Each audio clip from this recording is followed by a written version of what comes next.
Yun mga katropa, yan kung maaalala nyo yung pinalitan natin ng BCM, yan yung bagong BCM, tapos yung luma nandito sa likod mga katropa. Yan. Yan. Yung maraming code na lahat sa BCM mga katropa.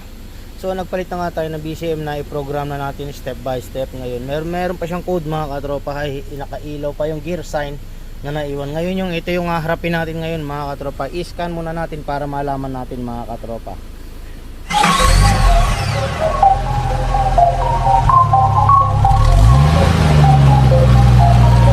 The Mechanic TV. Who made this? The Mechanic TV channel, dito ay manood ka. Click mo subscribe button, click yung bell, updated ka sa mga paparating namin na gawain. Alam mo na, subaybayan galaw ni Sir Edgar Manabat. The Manood Mechanic ka. TV. Yan. Ito na lang yung naiwan mga katropa. Tsaka ito na lang yung sa kilometer niya merong nakalabas na ganyan. So siguro kailangan nang i-program ulit. Dahil kasi ito yung sa kung ilang pang kilometer yung fuel na natitira, ito yon. Ito naman yung kilometer reading niya mga katropa. Kaso naggaganyan. So kailangan natin i-program pa siguro. So unahin na muna natin yung yung gear sign tsaka yung airbag sign kung anong pwedeng issue. So ito meron pa, nandito pa yung record niya. Gamitin na lang natin to record na to. Ayan. Babasahin natin kung ano yung code para alam natin. So wala na yung marami niyang trouble na nakailaw yung traction control, ABS, check engine. Yan. Nung nakaraan na maraming code meron.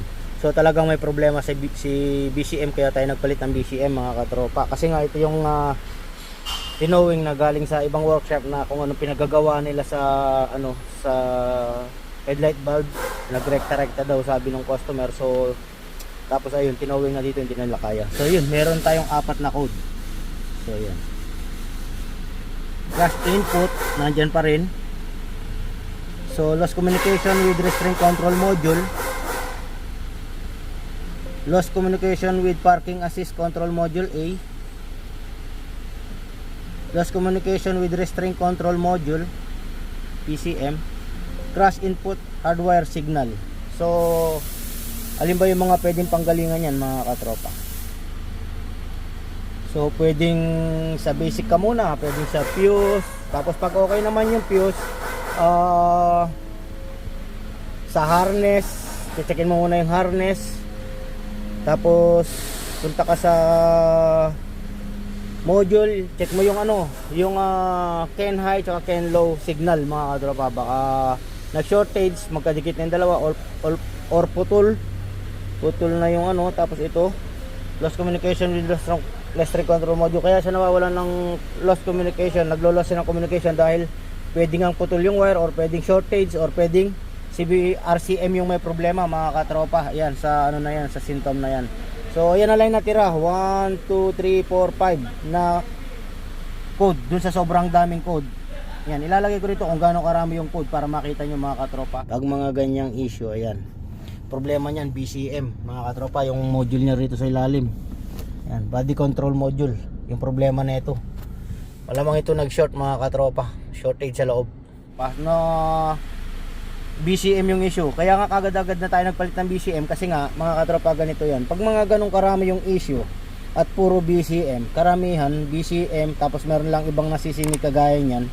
So posibilidad na BCM na yung nun mga katropa yung issue, nag-shortage na yun.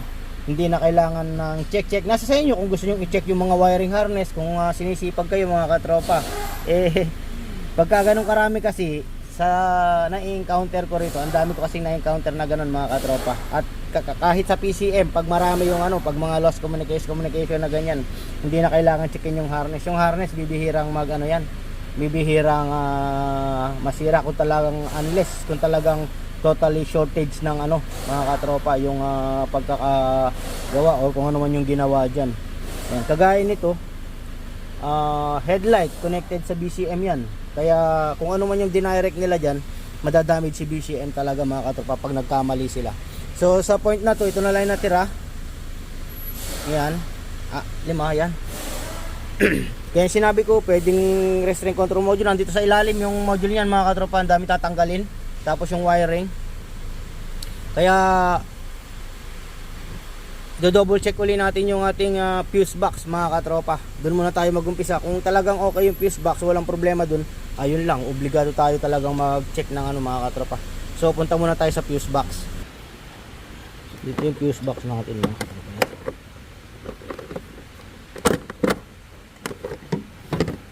Ayan. Ayan yung mga fuses natin. So i-check nyo lang dyan yung mga fuses, fusible link. Pag mga ganito, fusible link mga katropa. Tapos relay, yung mga main relay, yung malalaki. Ayan. Tapos yan, mga fusible link. Tsaka yung mga fuse. So check lang natin mga katropa yung, ano, yung mga fuse muna. Tingnan natin. So continuity test lang natin yung mga fuse. Para hindi natin hugutin isa-isa yan. Dami yan. Continuity test lang mga katropa para ano, para malaman natin. So ganito yan. Ito yung test natin. Ay, ito na lang. Tulungan na lang natin ng isang kamay yung pagko-continuity test natin.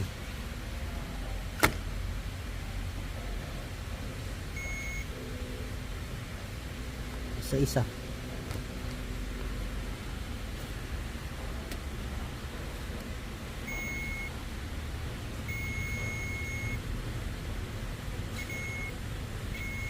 Pag tumunog, ibig sabihin hindi putol yung fuse.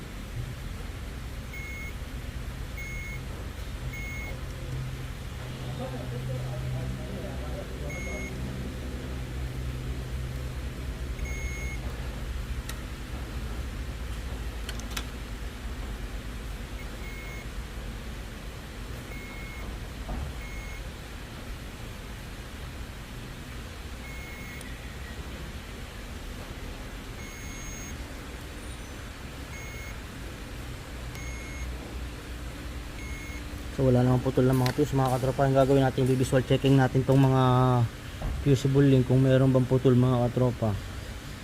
Yan, sa mga fusible link wala naman. Yan.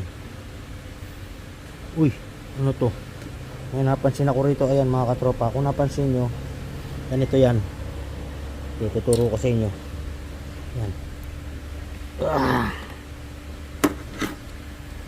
Ang hirap, wala tayong taga video. Itong isa na to mga katropa. Ayan, ito sana yan. Itong area na to. Ayan, ito itong katabi nitong yellow. Ayan, ito ayan, ito katabi. Kung mapapansin itong katabi nitong yellow na to na 20 ampere, meron siyang ano dito, connection, tsaka dito connector. Tapos itong mga talagang walang fuse na ano, dito walang connector, yan naka zero. Ayan o, wala siyang pin, wala siyang female terminal dito.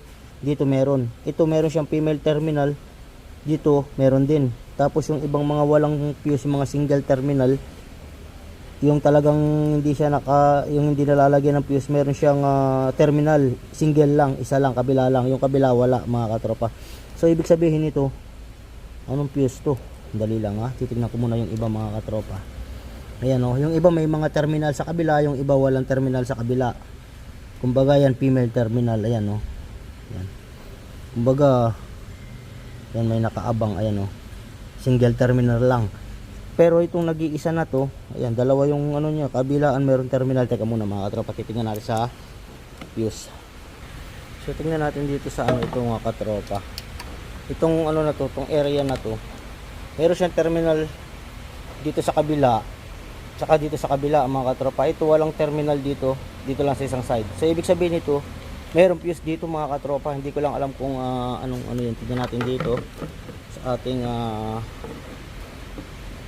1, 2, 3, 4. Tingnan natin itong 4. 1, 2, 3, 4. O ito pang-apat. Tingnan natin kung ano dito. So yung ano niya, 1, 2, 3, 4 CEM. Itong CEM na to 20 ampere mga katropa, wala siyang fuse.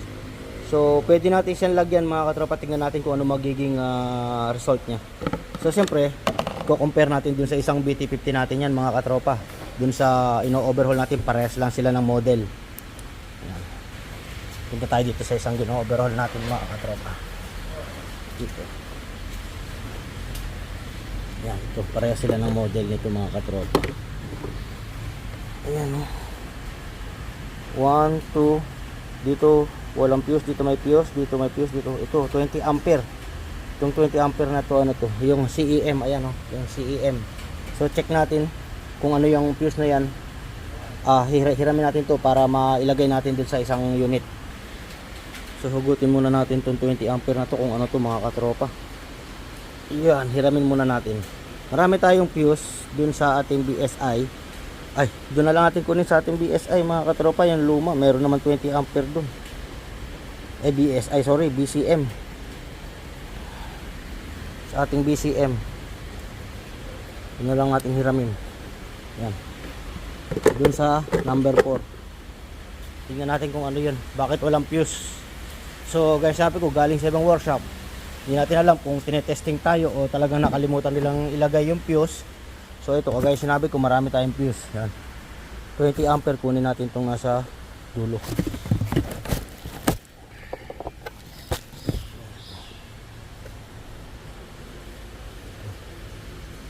Ampere. Lagyan natin ng fuse yun na dapat meron. Kagaya ng sa kabila, di ba? Nakita natin meron. So hindi na natin kailangan papahirapan yung sarili natin. So dito pa lang nakita na natin na may kulang fuse ba, kasi nga galing ng ibang workshop. Hindi natin alam kung ano yung mga pinagkakalikot nila dito mga katropa. Lagyan natin ng fuse. Ayan, sa CEM 20 ampere. Okay. Tapos sabi natin itong ating multimeter muna. Ayan, lagay lang natin ganyan. Tapos testingin natin dun sa loob mga katropa. Baka ito na yung ano, yung problema niyan. Okay. Ito pag on natin, pag nawala, ibig sabihin yun na yung issue mga katropa, nawala siyang fuse. On natin, tingnan natin kung mawawala yung dalawa dun. Uy, nawala na yung isa na lang. Uy, nawala. Ngayon, delete natin.